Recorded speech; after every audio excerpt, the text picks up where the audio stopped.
She's right, I'm a dragon, and I'm not famous enough for people to know who I am, but they all vaguely think they know me, so it's quite extraordinary walking down the street where everyone says, "Hi, how are you? Did I meet you at Jamet's wedding? Thought I saw you with Susan at Tesco's."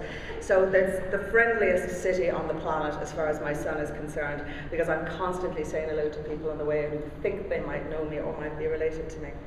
Anyway, here I am talking to you about magazines, and at the end of this very fast, focused presentation, you're going to cheer and go out and buy magazines, because believe you me, they're alive and well. Does that mean that I don't invest in online? I just bought 6 companies in online. My whole future is about looking at online and digital. I merely say that you can't write off magazines. Ask yourself, what are you all doing today? Why are you in this room? By rights, conferences should be dead and gone. You could do this virtually. You could all log in online. Instead of that, you're all here. You're here because human behaviour dictates you like to be here. You like to see the whites of our eyes and the fear of us standing up here doing all the hard work. You like to talk to each other. You like the idea that you might meet somebody that will tell you something that you didn't even know you wanted to know. So now I'm going to test my hypothesis to see just how friendly you are. I'll tell you why. I have to pick up my child in a little while. So believe you me, this is going to be very fast and focused, so stick with me. You might be the Felix Dennis of publishing by the end of it. And I'm just going to come out there just for a second to keep you awake for my fast, focused presentation. I'll tell you why, because you've all just had lunch, and I know in a lovely darkened room like this, it's so conducive to sleep, isn't it? Just all like slumped in your chair saying, your one's up there on the stage, she's not going to come down near us, she's not going to pounce on us and ask us to make a comment or say, what are you doing here at this conference?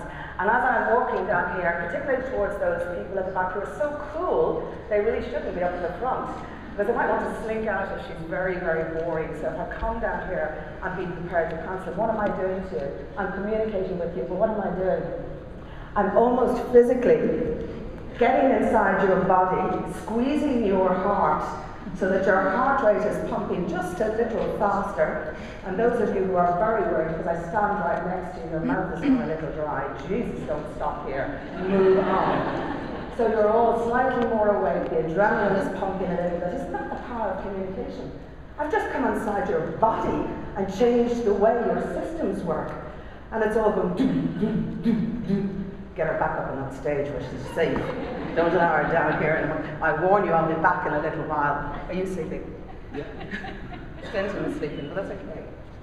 So here am I back up here now for this very fast romp through from postbox to inbox. So let me tell you, I did a PhD once on the retrieval of information. When I talk about retrieval of information, I say everything's appropriate to what you want to retrieve, how long you want to retrieve it for. It's different for all age groups, it's different for men and women. Here's an example. You drive into a strange town. Ladies in the room, you're all going to recognise this. You don't know where you're going. What does your husband do? I know what mine does. He drives around for 20 minutes and I know where it is. I'm going to find it any minute. And what does a woman do? Stop at the first bus stop and say, can you tell me where such and such is? We are all different in terms of our behaviour.